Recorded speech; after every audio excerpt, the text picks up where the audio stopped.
प्यारे बच्चों, सत श्री अकाल। अज बेटा आपां अपनी पंजाबी दी पाठ पुस्तक विच दर्ज पाठ 24 भूआ बारे गल करांगे। यह एक कहानी है जिहड़ी नानक सिंह द्वारा लिखी हुई है।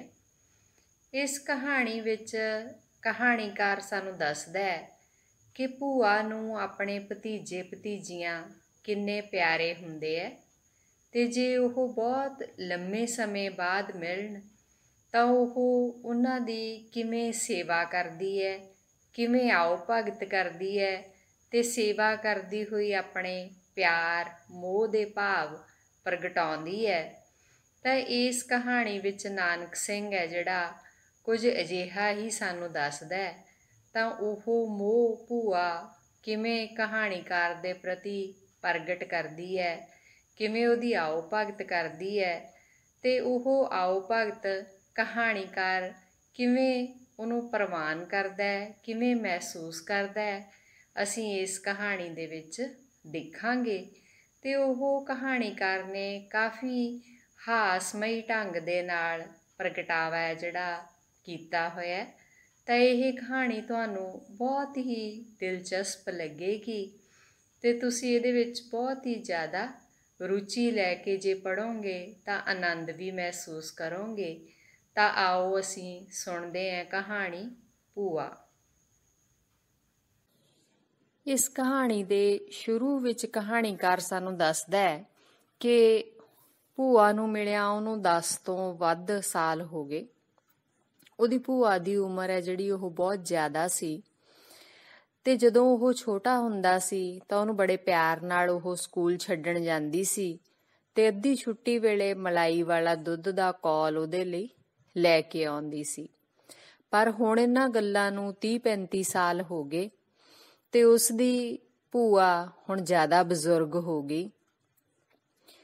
ਤਾਂ ਇੱਥੇ ਕਹਾਣੀਕਾਰ ਦੱਸਦਾ ਹੈ ਕਿ ਐਕਤੀ ਉਹ ਆਪਣੇ ਇੱਕ ਰਿਸ਼ਤੇਦਾਰ ਦੇ ਮੁੰਡੇ ਦੀ ਸ਼ਾਦੀ ਤੇ ਗਿਆ ਸੀ ਤਾਂ ਨੇੜੇ ਹੀ ਭੂਆ ਦਾ ਪਿੰਡ ਹੋਣ ਕਰਕੇ ਉਸਨੇ ਭੂਆ ਨੂੰ ਮਿਲਣ ਬਾਰੇ ਸੋਚਿਆ।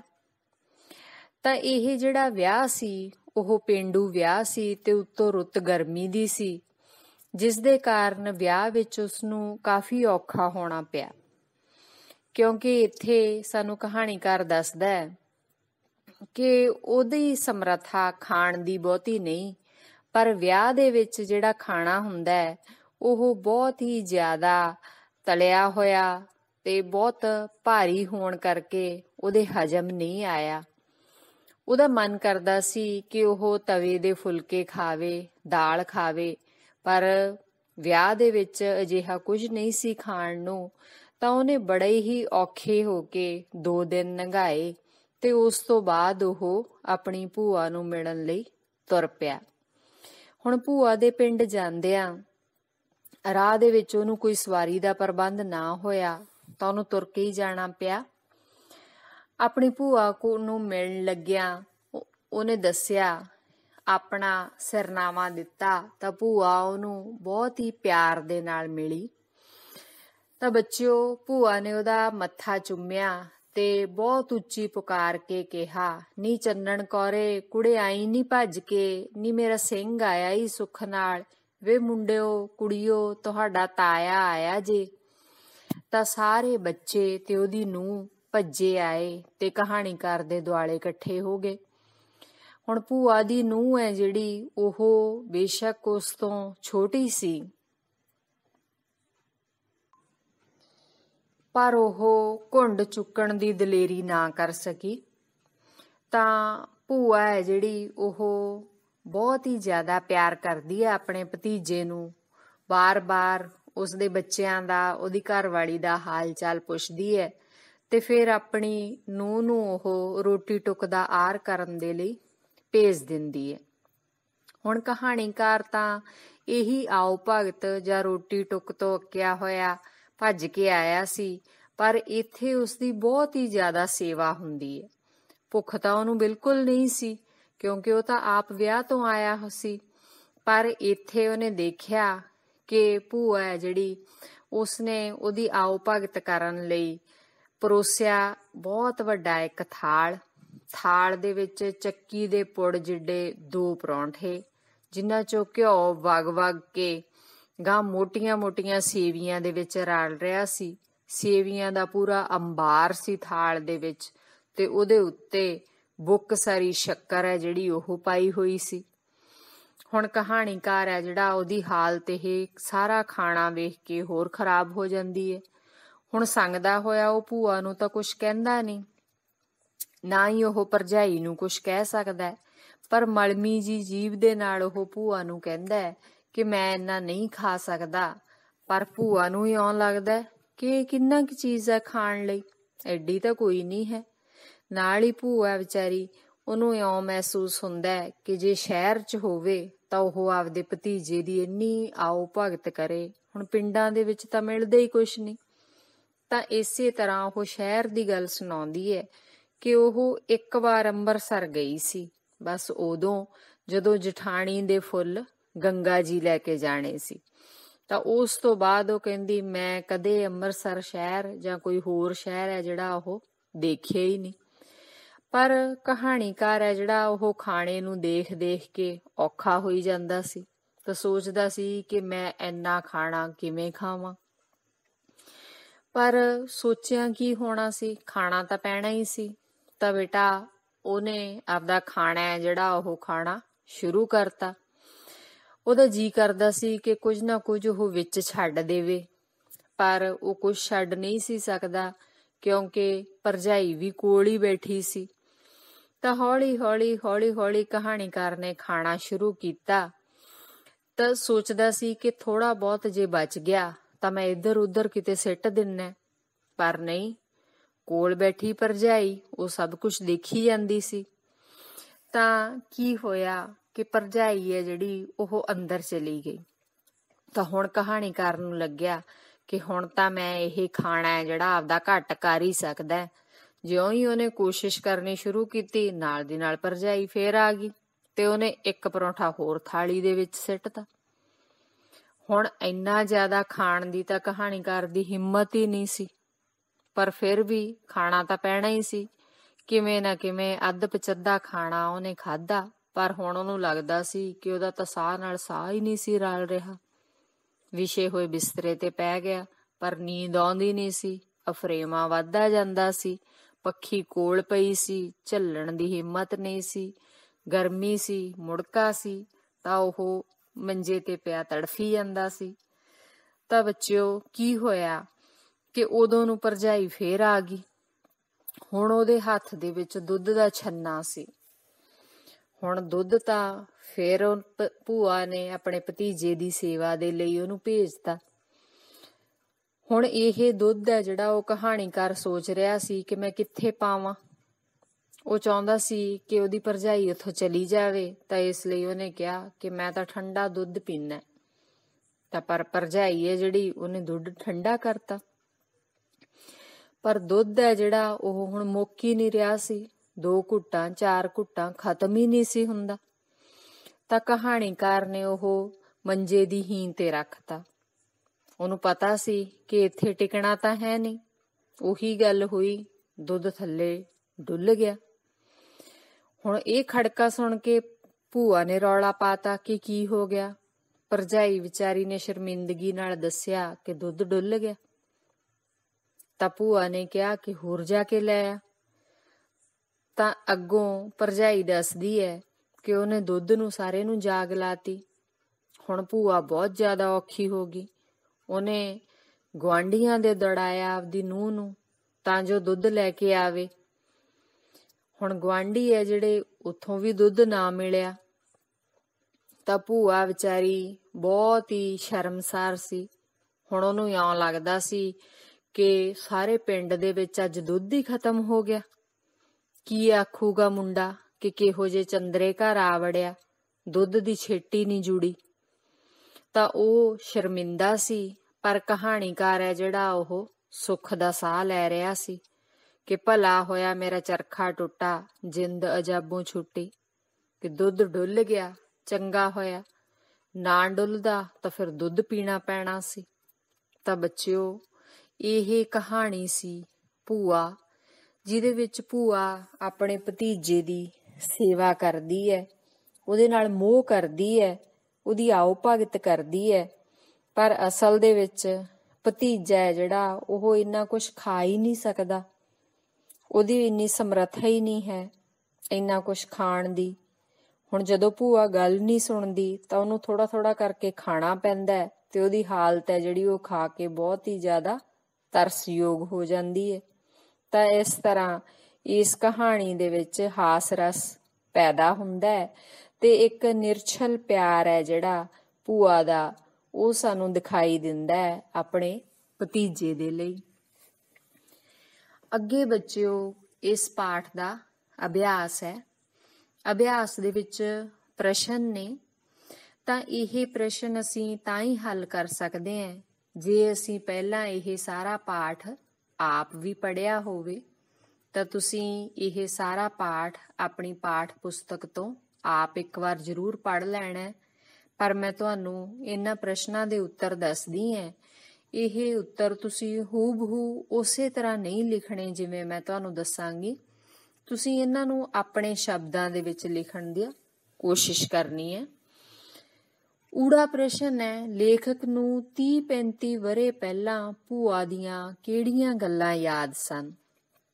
ਤਾਂ ਲੇਖਕ ਨੂੰ 30-35 ਵਰ੍ਹੇ ਪਹਿਲਾਂ ਭੂਆ ਦੀਆਂ ਗੱਲਾਂ ਇਹ ਯਾਦ ਸੀ ਕਿ ਉਹ ਬਹੁਤ ਪਿਆਰ ਨਾਲ ਉਂਗਲੀ ਲਾ ਕੇ ਉਹਨੂੰ ਪੁਚਕਾਰ ਕੇ ਸਕੂਲ ਛੱਡਣ ਜਾਂਦੀ ਸੀ ਤੇ ਅੱਧੀ ਛੁੱਟੀ ਵੇਲੇ ਉਹਦੇ ਲਈ ਮਲਾਈ ਵਾਲੇ ਦੁੱਧ ਦਾ ਕੌਲ ਲਿਆਇਆ ਕਰਦੀ ਸੀ।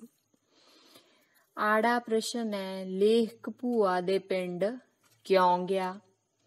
ਤਾਂ ਇਹਦਾ ਉੱਤਰ ਹੈ ਕਿ ਲੇਖਕ ਆਪਣੀ ਭੂਆ ਨੂੰ ਬਹੁਤ ਪਿਆਰ ਕਰਦਾ ਸੀ। ਭੂਆ ਨੂੰ ਮਿਲਿਆ ਉਹਨੂੰ 10 ਤੋਂ ਜ਼ਿਆਦਾ ਵਰ੍ਹੇ ਬੀਤ ਗਏ ਸੀ। ਤਾਂ ਹੁਣ ਉਹ ਆਪਣੇ ਇੱਕ ਰਿਸ਼ਤੇਦਾਰ ਦੇ ਮੁੰਡੇ ਦੀ ਸ਼ਾਦੀ ਤੇ ਗਿਆ ਸੀ। ਤਾਂ ਉਹਨੇ ਸੋਚਿਆ ਕਿ ਨੇੜੇ ਹੀ ਭੂਆ ਰਹਿੰਦੀ ਹੈ ਤਾਂ ਮੈਂ ਆਪਣੀ ਭੂਆ ਨੂੰ ਜ਼ਰੂਰ ਮਿਲ ਕੇ ਆਵਾਂ। ਈੜੀ ਪ੍ਰਸ਼ਨ ਹੈ, ਭੂਆ ਨੇ ਆਪਣੇ ਭਤੀਜੇ ਲਈ ਮੋਹ ਕਿਵੇਂ ਪ੍ਰਗਟ ਕੀਤਾ? ਤਾਂ ਪਹਿਲਾਂ ਤਾਂ ਭੂਆ ਨੂੰ ਆਪਣੇ ਭਤੀਜੇ ਦੀ ਪਹਿਚਾਣ ਨਹੀਂ ਆਈ, ਪਰ ਜਦੋਂ ਉਹਨੂੰ ਪਤਾ ਲੱਗਿਆ ਤਾਂ ਫੇਰ ਭੂਆ ਹੈ ਜਿਹੜੀ ਉਹ ਸਾਰੀ ਦੀ ਸਾਰੀ ਆਪਣੇ ਭਤੀਜੇ ਦੁਆਰੇ ਲਿਪਟ ਗਈ। ਉਹਨੇ ਉਹਦਾ ਮੱਥਾ ਚੁੰਮਿਆ ਤੇ ਉੱਚੀ ਦੇ ਕੇ ਪੁਕਾਰ ਕੇ ਆਪਣੇ ਪਰਿਵਾਰ ਨੂੰ ਬੁਲਾਇਆ ਤੇ ਆਪਣੀ ਨੂੰਹ ਨੂੰ ਸੰਬੋਧਨ ਕਰਕੇ ਕਿਹਾ, ਨੀ ਚੰਨਣ ਕੁੜੇ ਆਈ ਨੀ ਭੱਜ ਕੇ, ਨੀ ਮੇਰਾ ਸਿੰਘ ਆਇਆ ਈ ਸੁੱਖ ਨਾਲ, ਵੇ ਮੁੰਡਿਓ ਕੁੜੀਓ ਤੁਹਾਡਾ ਤਾਇਆ ਆਇਆ ਜੇ। ਭਾਵ ਉਹ ਬਹੁਤ ਜ਼ਿਆਦਾ ਖੁਸ਼ ਹੋਈ। ਸੱਸਾ ਪ੍ਰਸ਼ਨ ਹੈ, ਅੱਗੇ ਜਠਾਣੀ ਦੇ ਫੁੱਲ ਲੈ ਕੇ ਗਈ ਸੈਂ, ਹੁਣ ਭਾਵੇਂ ਭਤੀਜੇ ਦੇ ਫੁੱਲਾਂ ਦੀ ਵਾਰੀ ਹੈ, ਇਹ ਗੱਲ ਭਤੀਜੇ ਨੇ ਕਿਉਂ ਸੋਚੀ? ਤਾਂ ਬੱਚਿਓ, ਜਦੋਂ ਆਪਣੀ ਭੂਆ ਦੇ ਪਿੰਡ ਆਉਂਦਾ ਕਹਾਣੀਕਾਰ ਤਾਂ ਭੂਆ ਉਸਦੀ ਬਹੁਤ ਸੇਵਾ ਕਰਦੀ ਹੈ। ਇੰਨੀ ਜ਼ਿਆਦਾ ਸੇਵਾ ਕਰਦੀ ਹੈ ਕਿ ਕਹਾਣੀਕਾਰ ਹੈ ਜਿਹੜਾ ਉਸ ਤੋਂ ਉਹਦੇ ਦੁਆਰਾ ਪਰੋਸਿਆ ਹੋਇਆ ਖਾਣਾ ਖਾਧਾ ਨਹੀਂ ਜਾਂਦਾ, ਕਿਉਂਕਿ ਉਹ ਵਿਆਹ ਤੋਂ ਆਇਆ ਹੁੰਦਾ ਤੇ ਉਹਦੇ ਵਿੱਚ ਖਾਣ ਦੀ ਸਮਰੱਥਾ ਨਹੀਂ ਹੁੰਦੀ। ਤਾਂ ਉਹ ਗੱਲਾਂ ਕਰਦੀ ਕਰਦੀ ਭੂਆ ਅੰਮ੍ਰਿਤਸਰ ਦੀ ਗੱਲ ਸੁਣਾਉਂਦੀ ਹੈ ਕਿ ਉਹ ਇੱਕ ਵਾਰ ਅੰਮ੍ਰਿਤਸਰ ਸ਼ਹਿਰ ਗਈ ਸੀ। ਉਹ ਵੇਲਾ ਸੀਗਾ ਜਦੋਂ ਉਹ ਆਪਣੀ ਜਠਾਣੀ ਦੇ ਫੁੱਲ ਗੰਗਾ ਉਸਨੇ ਲੈ ਕੇ ਜਾਣੇ ਸੀ। ਤਾਂ ਇਹ ਗੱਲ ਸੁਣ ਕੇ ਉਹਦਾ ਭਤੀਜਾ ਹੈ ਜਿਹੜਾ ਉਹ ਮਨ ਦੇ ਵਿੱਚ ਸੋਚਦਾ ਹੈ ਕਿ ਅੱਗੇ ਜਠਾਣੀ ਦੇ ਫੁੱਲ ਲੈ ਕੇ ਗਈ ਸੈਂ, ਹੁਣ ਭਾਵੇਂ ਭਤੀਜੇ ਦੇ ਫੁੱਲਾਂ ਦੀ ਵਾਰੀ ਹੈ, ਕਿਉਂਕਿ ਭਤੀਜਾ ਹੈ ਜਿਹੜਾ ਉਹ ਖਾਣੇ ਤੋਂ ਔਖਾ ਹੋਇਆ। ਹਾਹਾ ਪ੍ਰਸ਼ਨ ਹੈ, ਭਲਾ ਹੋਇਆ ਮੇਰਾ ਚਰਖਾ ਟੁੱਟਾ ਜਿੰਦ ਅਜਾਬੋਂ ਛੁੱਟੀ। ਇਸ ਕਹਾਵਤ ਦਾ ਕੀ ਅਰਥ ਹੈ ਤੇ ਇਸ ਕਹਾਣੀ ਵਿੱਚ ਇਹ ਕਿਸਨੇ ਆਖੀ ਤੇ ਕਿਉਂ? ਹੁਣ ਬੱਚਿਓ, ਇਸ ਕਹਾਵਤ ਦਾ ਅਰਥ ਇਹ ਹੈ ਕਿ ਜਦੋਂ ਕੋਈ ਕੰਮ ਸਾਨੂੰ ਬਹੁਤ ਹੀ ਔਖਾ ਲੱਗੇ, ਅਸੀਂ ਕਰਨਾ ਨਾ ਚਾਹੀਏ, ਤਾਂ ਉਸ ਕੰਮ ਨੂੰ ਕਰਨ ਦਾ ਜਿਹੜਾ ਕਾਰਨ ਹੈ ਉਹੀ ਖਤਮ ਹੋ ਜੇ ਤਾਂ ਅਸੀਂ ਇਸ ਕਹਾਵਤ ਦੀ ਵਰਤੋਂ ਕਰਦੇ ਹਾਂ।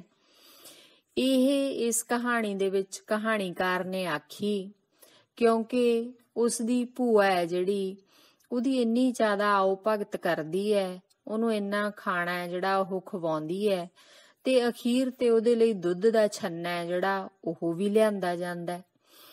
ਤਾਂ ਕਹਾਣੀਕਾਰ ਹੈ ਜਿਹੜਾ ਉਹ ਜਾਣੇ ਅਣਜਾਣੇ ਦੇ ਵਿੱਚ ਉਹ ਦੁੱਧ ਡੋਲ ਦਿੰਦਾ।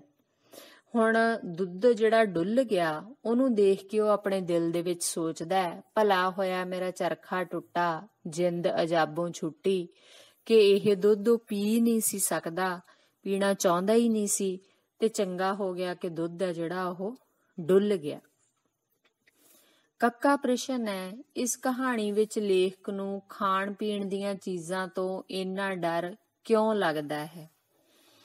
ਤਾਂ ਬੱਚਿਓ, ਇਸ ਕਹਾਣੀ ਵਿੱਚ ਲੇਖਕ ਨੂੰ ਖਾਣ ਪੀਣ ਦੀਆਂ ਚੀਜ਼ਾਂ ਤੋਂ ਡਰ ਇਸ ਲਈ ਲੱਗਦਾ ਹੈ ਕਿਉਂਕਿ ਇੱਕ ਤਾਂ ਉਹ ਸ਼ਹਿਰ ਦੇ ਵਿੱਚ ਰਹਿਣ ਵਾਲਾ ਹੈ, ਤੇ ਸ਼ਹਿਰ ਦੇ ਵਿੱਚ ਰਹਿੰਦਾ ਹੋਣ ਕਰਕੇ ਉਸ ਦਾ ਹਾਜ਼ਮਾ ਕੋਈ ਬਹੁਤਾ ਚੰਗਾ ਨਹੀਂ। ਦੂਜਾ, ਉਹ ਇੱਕ ਪਿੰਡ ਦੇ ਵਿਆਹ ਦੇ ਵਿੱਚੋਂ ਆਇਆ ਹੈ ਤੇ ਗਰਮੀ ਦੀ ਰੁੱਤ ਹੈ। ਵਿਆਹ ਦੇ ਵਿੱਚ ਵੀ ਉਸਨੂੰ ਖਾਣਾ ਹੈ ਜਿਹੜਾ ਉਹ ਭਾਰਾ ਤੇ ਮਸਾਲੇਦਾਰ ਖਾਣਾ ਪੈਂਦਾ ਹੈ, ਤਾਂ ਜਿਹੜਾ ਖਾਣਾ ਉਹਨੂੰ ਬਹੁਤਾ ਹਜਮ ਨਹੀਂ ਆਉਂਦਾ ਤੇ ਪਸੰਦ ਨਹੀਂ ਹੁੰਦਾ। ਅੱਗੋਂ ਭੂਆ ਉਸਦੀ ਬਹੁਤ ਜ਼ਿਆਦਾ ਸੇਵਾ ਕਰਦੀ ਹੈ, ਉਹਨੂੰ ਘਿਓ ਵਾਲਾ ਤੇ ਭਾਰਾ ਖਾਣਾ ਹੈ ਜਿਹੜਾ ਉਹ ਫਿਰ ਤੋਂ ਖਾਣਾ ਪੈਂਦਾ ਹੈ। ਤਾਂ ਇਹ ਖਾਣ ਪੀਣ ਵਾਲੀਆਂ ਚੀਜ਼ਾਂ ਤੋਂ ਉਸਦਾ ਡਰ ਹੈ ਜਿਹੜਾ ਉਹ ਹੋਰ ਜ਼ਿਆਦਾ ਵੱਧ ਜਾਂਦਾ। ਇਹ ਪ੍ਰਸ਼ਨ ਸੀ ਬੱਚਿਓ। ਦੂਜਾ ਪ੍ਰਸ਼ਨ ਹੈ ਜਿਹੜਾ ਉਹ ਔਖੇ ਸ਼ਬਦਾਂ ਦੇ ਅਰਥ ਨੇ। ਤਾਂ ਇਸ ਪਾਠ ਦੇ ਵਿੱਚ ਪੜ੍ਹਦਿਆਂ ਹੋਇਆਂ ਤੁਹਾਨੂੰ ਕਈ ਸ਼ਬਦ ਔਖੇ ਲੱਗ ਸਕਦੇ ਹੈ, ਤਾਂ ਉਹਨਾਂ ਸਾਰੇ ਔਖੇ ਸ਼ਬਦਾਂ ਦੇ ਅਰਥ ਪਿੱਛੇ ਅਭਿਆਸ ਦੇ ਵਿੱਚ ਦਿੱਤੇ ਹੋਏ ਹੈ। ਜੇਕਰ ਤੁਸੀਂ ਇਹ ਔਖੇ ਸ਼ਬਦਾਂ ਦੇ ਅਰਥ ਪੜ੍ਹ ਕੇ ਫਿਰ ਪਾਠ ਆਪਣਾ ਪੁਸਤਕ ਤੋਂ ਪੜ੍ਹੋਗੇ ਤਾਂ ਤੁਹਾਨੂੰ ਸੌਖੀ ਤਰ੍ਹਾਂ ਦੇ ਨਾਲ ਸਮਝ ਆਊਗਾ। ਇਹ ਔਖੇ ਸ਼ਬਦਾਂ ਦੇ ਅਰਥ ਮੈਂ ਤੁਹਾਨੂੰ ਇੱਕ ਵਾਰ ਦੱਸਦੀ ਹਾਂ। ਸਭ ਤੋਂ ਪਹਿਲਾ ਸ਼ਬਦ ਹੈ ਸੋਤੇ ਪਏ, ਤੇ ਇਹਦਾ ਅਰਥ ਹੈ ਸੌਣ ਵੇਲੇ। ਅਗਲਾ ਹੈ ਧੇਤਿਆਂ ਦੀ, ਭਾਵ ਧੀ ਵਾਲਿਆਂ ਦੀ ਜਾਂ ਧੀ ਦੇ ਮਾਪਿਆਂ ਦੀ। ਅੰਧਰਾਤਾ, ਭਾਵ ਇੱਕ ਰੋਗ ਜਿਸ ਵਿੱਚ ਰਾਤ ਨੂੰ ਕੁਝ ਨਹੀਂ ਦਿਸਦਾ। ਆਹਰ, ਭਾਵ ਕੰਮ ਜਾਂ ਧੰਦਾ ਜਾਂ ਰੁਝੇਵਾਂ। ਤਬੀਅਤ ਦਿੱਕ ਹੋ ਗਈ, ਭਾਵ ਮਨ ਖਰਾਬ ਹੋ ਗਿਆ। ਅੰਬਾਰ, ਭਾਵ ਢੇਰ। ਬਾਬਤ, ਭਾਵ ਬਾਰੇ ਜਾਂ ਸੰਬੰਧ ਵਿੱਚ। ਗ੍ਰਾਹੀ ਸ਼ਬਦ ਦਾ ਅਰਥ ਹੈ ਬੁਰਕੀ ਜਾਂ ਰੋਟੀ ਦਾ ਟੁਕੜਾ ਜੋ ਇੱਕੋ ਵਾਰੀ ਮੂੰਹ ਵਿੱਚ ਪਾਇਆ ਜਾਵੇ। ਅੰਬਰਸਰ, ਭਾਵ ਅੰਮ੍ਰਿਤਸਰ। ਸਬੱਬ ਨਾਲ, ਭਾਵ ਸੁਭਾਵਿਕ ਹੀ ਜਾਂ ਅਚਾਨਕ ਹੀ। ਪੁਆੜੇ, ਭਾਵ ਝਗੜੇ। ਕੰਬਖਤ, ਭਾਵ ਬਦਨਸੀਬ ਜਾਂ ਭਾਗਹੀਣ। ਪਥੱਲਾ ਮਾਰ ਕੇ ਦਾ ਅਰਥ ਹੈ ਚੌਂਕੜੀ ਮਾਰ ਕੇ। ਲੱਪ, ਭਾਵ ਇੱਕ ਹੱਥ ਦਾ ਰੁੱਗ। ਕਾਲ ਰੂਪੀ, ਭਾਵ ਮੌਤ ਰੂਪੀ। ਖਲਾਸੀ, ਛੁਟਕਾਰਾ ਜਾਂ ਮੁਕਤੀ। ਇੰਤਜ਼ਾਮ, ਭਾਵ ਪ੍ਰਬੰਧ ਜਾਂ ਬੰਦੋਬਸਤ। ਖੇਚਲ, ਕਸ਼ਟ ਜਾਂ ਤਕਲੀਫ। ਉਤਾਵਲੇ, ਭਾਵ ਕਾਹਲੇ, ਤੇਜ਼ ਜਾਂ ਬੇਸਬਰੇ। ਤਰਜੀਹ ਦੇਣੀ, ਭਾਵ ਪਹਿਲ ਦੇਣੀ। ਸੰਕੋਚ ਦਾ ਅਰਥ ਹੈ ਸੰਗ, ਸ਼ਰਮ ਜਾਂ ਝਿਜਕ। ਤਾਣ, ਭਾਵ ਬਲ ਜਾਂ ਤਾਕਤ। ਹੀ, ਮੰਜੇ ਦੀ ਬਾਹੀ। ਸੰਧਿਆ ਵੇਲੇ, ਭਾਵ ਸਾਂਝ ਜਾਂ ਤਕਾਲਾਂ ਵੇਲੇ। ਘੁਰਕੀ, ਭਾਵ ਨਾਰਾਜ਼ਗੀ ਦੀ ਨਜ਼ਰ, ਡਰਾਵਾ ਜਾਂ ਧਮਕੀ। ਇਹ ਸਾਡੇ ਔਖੇ ਸ਼ਬਦਾਂ ਦੇ ਅਰਥ ਸੀ। ਤੀਸਰਾ ਪ੍ਰਸ਼ਨ ਹੈ ਵਾਕਾਂ ਵਿੱਚ ਵਰਤੋ। ਤਾਂ ਅੱਗੇ ਕੁਝ ਸ਼ਬਦ ਦਿੱਤੇ ਨੇ ਜਿਨ੍ਹਾਂ ਦੇ ਅਸੀਂ ਵਾਕ ਬਣਾਉਣੇ ਹੈ। ਮੈਂ ਤੁਹਾਨੂੰ ਵਾਕ ਬਣਾ ਕੇ ਦੱਸਦੀ ਹਾਂ, ਪਰ ਜ਼ਰੂਰੀ ਨਹੀਂ ਕਿ ਤੁਸੀਂ ਇਹੀ ਵਾਕ ਬਣਾਉਣੇ ਨੇ। ਤੁਸੀਂ ਆਪਣੇ ਵੱਲੋਂ ਵੀ ਵਾਕ ਬਣਾ ਸਕਦੇ ਹੋ। ਪਹਿਲਾ ਹੈ ਖਾਹਿਸ਼।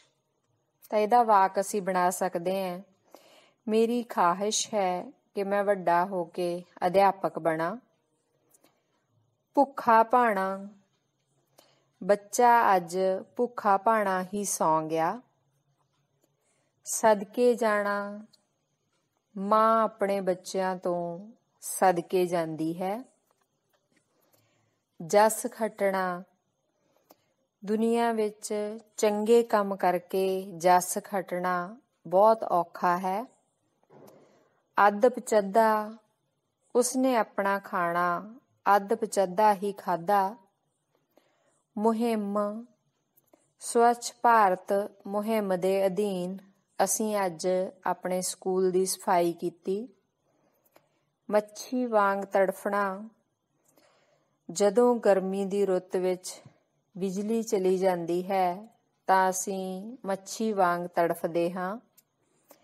ਬਰਦਾਸ਼ਤ ਕਰਨਾ। ਉਹ ਕਿਸੇ ਦੀ ਵਧੀਕੀ ਬਰਦਾਸ਼ਤ ਨਹੀਂ ਕਰਦਾ।